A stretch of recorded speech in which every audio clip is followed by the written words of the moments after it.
Good morning, good afternoon, good evening, wherever you are, whatever you're doing, and welcome to another episode of the Daily Red for Anfield Index. It is Sunday, the 8th of March, and it looked like being a really quiet day with almost wondering what you would talk about a little bit because the Reds had won, hadn't they, Friday night, beating Wolves. So they're in their, I'd think, like quarterfinals, of the FA Cup. And then you wonder what would happen. And of course, we got a big announcement yesterday, which kind of came from, say, a bolt from the blue, might be too dramatic, but there was nothing really rumbling before that, was there? There's other things to talk about, bits going on for the coming week. There's a Champions League, etc. We will get into all the headlines from today. I'm your host, Dave Davis, coming to you from, it's weird because the sun is actually out. And yet, to be honest, it is absolutely freezing in Edinburgh. Fingers crossed, wherever you are in the world, even, it's a little bit nicer. But of course, we are going to start with the big news. You know what that's going to be. But I take one little scan across the AI site and the headlines. There's a picture of Fede Valverde there, the Real Madrid midfielder, with a headline of a former Red urges Liverpool to move for La Liga star. Don't we all? There's also a picture of Murillo, the Forest left-sided centre-back, with Liverpool ready to make move for €80 million Premier League defender, the strapline. An expert says Liverpool's McAllister, with a picture, of course, of Alexis McAllister, so we'll talk about that shortly. Rion Gomo is still getting mentioned. Arne Slot's future still getting mentioned. Plenty to talk about. But there's only really one place to start. Let's be completely honest. And funnily enough, Lewis, with a load of initials and numbers, looks like he's stood on his keyboard, says, "Hello, Dave, mate. Brilliant news about Gravenberch. Hoping we can get Dom and Ibu done next." Of course, that was the huge breaking news yesterday, wasn't it? What I liked about this, it caught everyone off guard. You know, all those, what are they called, ITKs, all those people who claim to, own things, etc. No one had this, didn't they? People knew that Ryan Gravenberch was in talks with Liverpool, but nothing imminent and close. It's always good that the club has still got that power just to get it done under the radar and make things happen that way. But as they put out on their website yesterday afternoon in the comms, Ryan Gravenberch has today signed a new long-term contract with Liverpool FC, puts pen to paper on renewed terms with the Red. It was at the AXA Training Centre, extending his 3-year stay with the club into the coming seasons. As he said, "I feel really, really good. I was really proud to extend my contract at such a big club, so I'm really happy I can stay for many more years." Now, I'm not going to lie. I have seen mixed reaction across the board. I've seen the uber positive in, what a talent, one of the best in Europe, got him tied down, brilliant. I've seen maybe moving down the scale as in, okay, he's not had the best of season, but the potential there, he was brilliant last campaign. This is good news.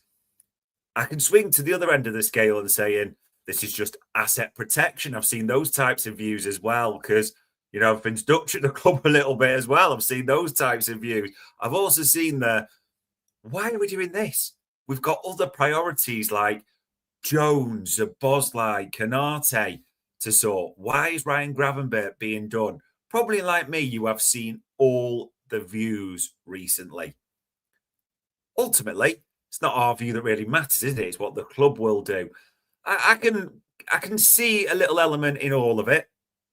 I think there have been question marks. You have to be honest. It's not been a good season for Ryan Gravenberch. I think it would just be false to say anything different. And that is, of course, from the standards of last season, however you judge those, but where he was a PFA Team of the Year nominee, wasn't he? Or player, whatever it was. But he was in something, wasn't he?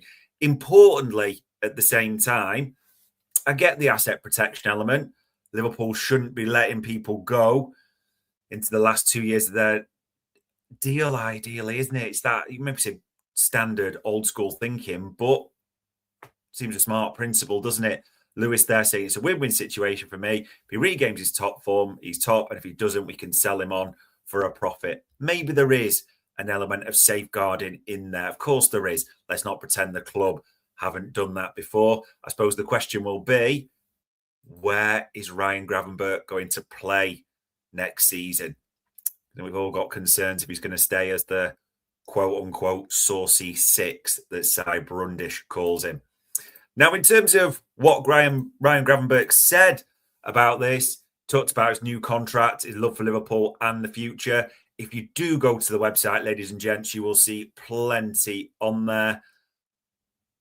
It is a huge, in-depth interview. It really is. You can see how far I'm scrolling. So if that's your thing, you can have a huge read on there. Probably 2 bits just to sort of call out from that. I was really proud to extend my contract at such a big club. So I'm really happy that I can stay for many more years. I felt directly the trust from the club, also from my manager. The decision for me was easy to make. My family is also happy here. We're now almost 3 years, so I know everything already. I'm happy that I'm here. And of course, he has had his wife have had a child since he's moved to Liverpool. Just quite clearly from what he's saying, seems settled, countryman in charge. At the moment, we won't go there any further at all. So I get it. Starting week in, week out, having had a career of great promise, leaving Ajax to not really getting any minutes at all at Bayern and have it stuttering, to getting a new lease of life under Jurgen Klopp at Liverpool, keeping huge wages as well. We'll talk about wages shortly. And going from there. So you get why Ryan Gravenberch would be happy with this. He also said, for the short term, my aim is to end the season as good as possible. For the long term, win many more trophies with Liverpool. I have a really nice relationship with the fans. Always when I do something good in the stadium, I can hear them singing my chant. I'm really grateful for supporters because without them, we would not be where we are now. In the future, we want to give them many more trophies. So hopefully we can get that done. Yeah, it will be good if you can get that done, Ryan. At least one before the end of the season, without doubt. But he's saying all the right things. In terms of money, and I did mention wages there. This is kind of funny, actually. This makes me laugh a bit because you've probably seen the reports, but just in case you have missed them, here's what's come out. And I'm not going to sort of, say that we all know the insides out. Let's just be factual and go from there. This is a report from, and I'm not going to try and pronounce his surname, so I'm just going to call him Mike V from the Dutch Telegraph. Ryan Gravenberch will receive a total salary of 100 million euros spread over the next 6 years, negotiated by his agent, Jose Rodriguez. Other performance-related bonuses can still be added on top. Yeah, and as he also tweeted at the time, weeks-long negotiations between the club and Gravenberch, Gravenberch's agent, Jose Rodriguez. Now, this is an interesting one for me in the sense of, if that's true, that's a hell of a contract, isn't it? I think someone was breaking it down at around 270, give or take, 275,000 euros per week. And then there's the talk of bonuses on top. So that is an eye-watering deal if it's true. What's making me laugh a little bit is the amount of people that are going on socials, online, Twitter, going, that's bollocks, that's not true at all. He's not anything like that deal. As though they're clued up into it. I am not pretending I know exactly how much Ryan Gravenberch's been paid, not even remotely, but a couple of things that are important to say that we do know at Anfield Index. When Ryan Gravenberch was at Bayern Munich, he signed on a bumper deal. There's a number of Bundesliga journos who told us that and reported that. A big wage at Bayern Munich. He moved to Liverpool on the last day of that deadline day. I want to say 2023, if I'm right. Again, Liverpool played hardball. Jurgen Klopp really wanted Ryan Gravenberch. So in that summer where we got McAllister, Szoboszlai and Gravenberch, as we said before, this isn't like a big secret or a big thing. Liverpool were paying renewal wages. What we mean second contract wages, because they were not in the Champions League.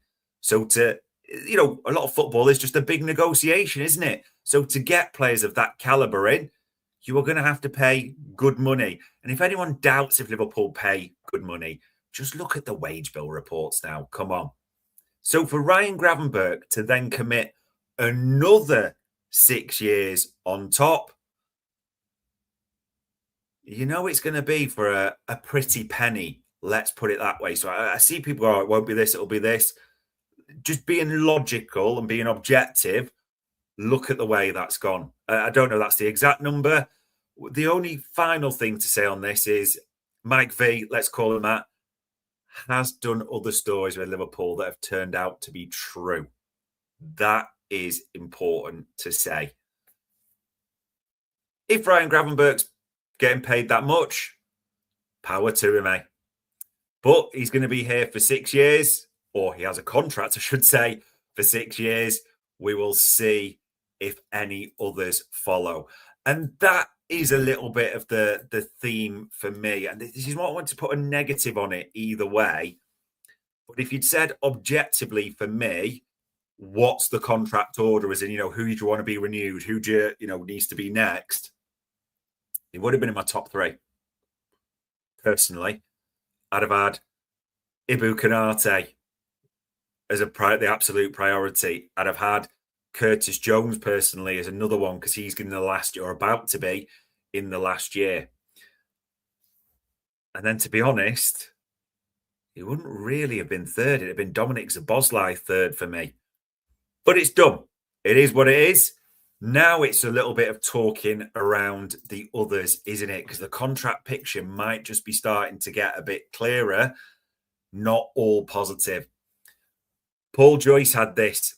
The futures of Ibu Konate and Andrew Robertson remain uncertain, with both players out of contract at the end of the season, although their situations differ on account of their respective ages even.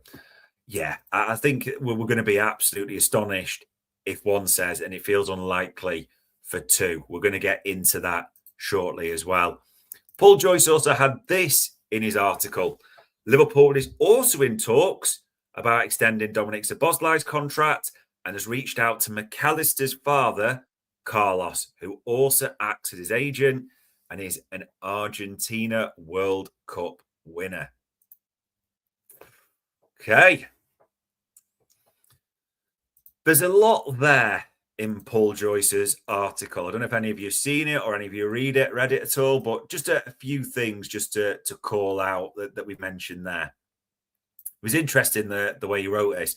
Negotiation between Gravenberch's reps and sporting director Richard Hughes have accelerated quickly and were helped by the player outlining that he wanted to commit his long-term future to the club since talks began. And as he said there, Liverpool are also in discussions over a contract extension with Szoboszlai, contact McAllister's father, like we said, mention of Konate and Robbo at the same time. These are probably some key lines. Liverpool still want to extend the deal of Konate, who is 27 in May, but there appears to have been little progress of late over reaching an agreement. Don't like that. Really don't like that. A few weeks ago, maybe 3 weeks ago, give or take, we were starting to hear reports of, Liverpool were keener, that, they're back in talks with Ibu and trying to get that done. We like the sound of that, getting a bit more enthusiastic around it. This isn't the death knell for it at all, but it doesn't sound good, does it? And it's on this, or in the same week we know Real Madrid, or being told Real Madrid have re-engaged, if you want to call it that. They've hokey-cokeyed, haven't they? Because they were out, probably because of his form, and now because of his form, they're back in. And we know Florentino's got a big kink for free transfers as well. Yeah, it doesn't feel good about that one and where the mood music's heading, does it? Also, at the same time, Robbo's not going to get a new deal. He's just not. I know all the British media pundits, I said yesterday, were waxing lyrical about his performance, and fair play, goal and assist. What a, great finish, good game.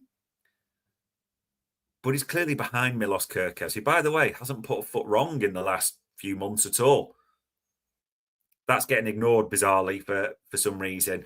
And we also know Robbo was that close, wanted to go to Spurs, didn't he, in January. We also know Robbo was that close, probably wanted to go to Atletico Madrid before they changed pivot as well. So we know Robbo's leaving. It now looks likely you've got to feel that Konate's leaving as well. McAllister's an interesting one. I know the club have reached out, as Paul Joyce says, and there's a reporter.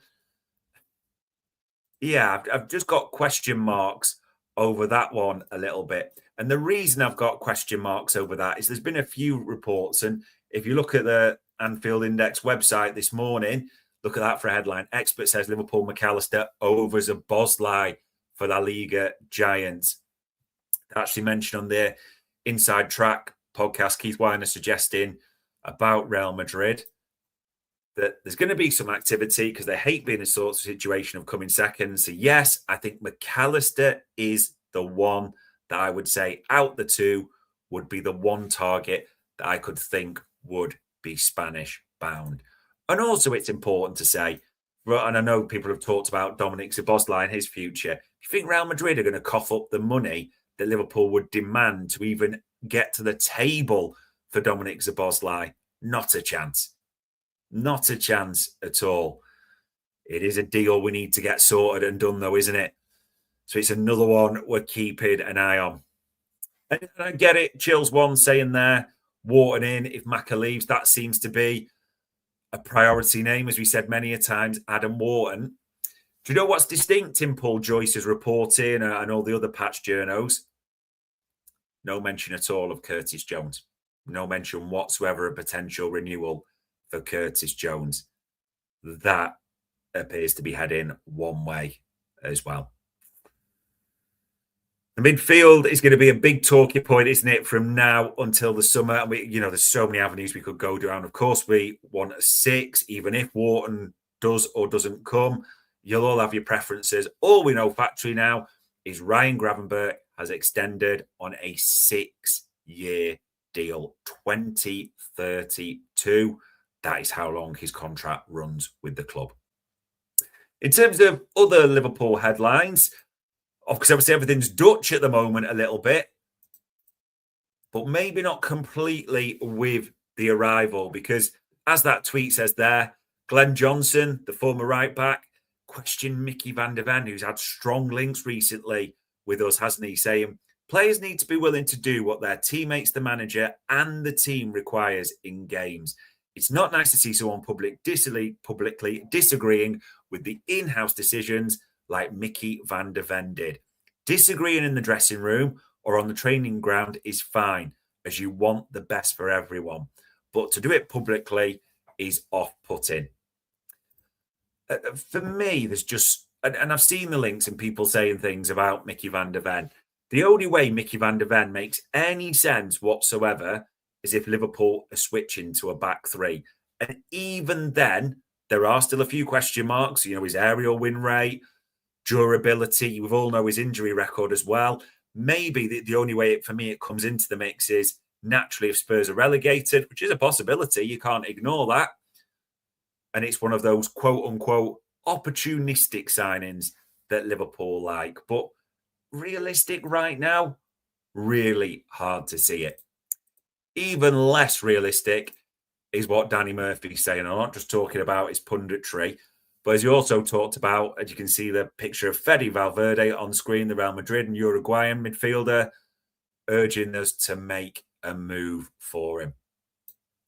As he said, call me old-fashioned, but I'd be going for someone in the middle of a pitch who is a leader, someone everyone can look up to, a bit like Szoboszlai has done this season. I always look at Fede Valverde and Madrid. If they could get him, he's everything. He's as near to Gerrard as I've ever seen. He's got wonderful athleticism and he can do everything. He's not as good as Gerrard, but he's a phenomenal player. That link is basically just like playing Football Manager, isn't it?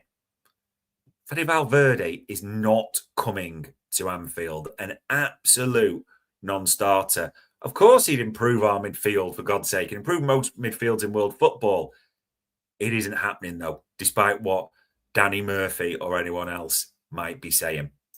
And the Scouts Adam saying there in the chat, there's rumours are saying we are after Murillo. They are indeed, Adam. And if I look here on the Anfield Index website, that's the strapline this morning. Liverpool ready to make move for €80 million Premier League defender. And there is, of course, a picture of the Brazilian centre-back at Forest, Murillo. So various reports suggesting, 69 million quid. There's his pizza pot, and there's a lot to like. 96% of his passes are progressive. We know we struggle with that. A player impact of 87%. Although you've got to look at where Forest are in the league as well as a big feature. They would be looking to make a big profit on him if they do go down. And yeah, people are saying there, chucks himself in front of everything. Absolutely. There's a lot to like. I know he's not the biggest defender in the world. Again, though, if Liverpool are going to pay 69 million quid, having just splashed out 60 million on Jeremy Jacquet for Murillo, there's no chance. That would be one of those, again, in that category of if Forest go down, opportunistic could come into the mix. So there's plenty of links. I mean, say the year is going rapid. It is the 8th of March already. We're in single digits for the Premier League games. We're in the quarterfinals of the FA Cup, the last 16 of the Champions League. So things in the transfer picture will start to unfold quickly from here. Now, transfer-wise, people were talking about wingers in the chat. This is the man that most are eyeing now, aren't they, yesterday? Jan Diomande, scored another goal. Man of the match for Leipzig, a goal away from home, 10 touches in the opposition box, 5 out of 9 successful take-ons, 7 ball recoveries. Yeah. It's impossible not to like this kid really now, isn't it? You look at how he's doing in all competitions. I mean, even in the Bundesliga, that's 10 goals and 6 assists. I know the official site says 5, but I don't think they've updated that based on something else. But anyway, a number of goal contributions, let's call it that, in the Bundesliga. 19 years old, only 19 in November. A top speed of 36.3 kmh. Shit off a shovel. Even his form at the moment, this is important to say, that is back-to-back winners for Red Bull Leipzig. That is back-to-back winners with the winner against Hamburg and the winner against Augsburg yesterday. The only thing that could make this a little bit difficult, I say not the only thing, because obviously there's a fee to be negotiated, but we know he's a Liverpool fan, despite him trying to wisely for the club walk back those comments. There's a few others in the mix, but also we'll be talking about tomorrow Leipzig and their strategy, because getting a few updates today even from Bundesliga journos, it's nowhere near a done deal, don't get me wrong, of course not. Liverpool clearly like this kid for obvious reasons as well, but there's a few other things that might just be coming into the mix. We'll be talking about those on News Round tomorrow. In terms of other things, ladies and gents, as we said before, there is plenty to set you up for this weekend in terms of coverage from yesterday. It's a weird one, the FA Cup. All the big guns, as you'd say, went through, didn't they? City beat Newcastle. Arsenal just got past Mansfield. Chelsea just squeaked past Wrexham in extra time. So all the big ones are there. But I looked at the games today. There's nothing really exciting, is there? But probably someone we would want to get in the draw on Monday. So that will take place on Monday. Tomorrow we'll also have normal things like News Round first thing in the morning. We'll have Media Matters tomorrow with David Lynch as ever. There will be plenty going on. Of course, open training is tomorrow morning. as well, ladies and gents, before the Reds fly out to Istanbul. Don't get caught out by the time. 5:45 on Tuesday. Okay? Then a huge week. Real Madrid, Tottenham even, very different team, but they play White, I suppose, on Mothering Sunday as well.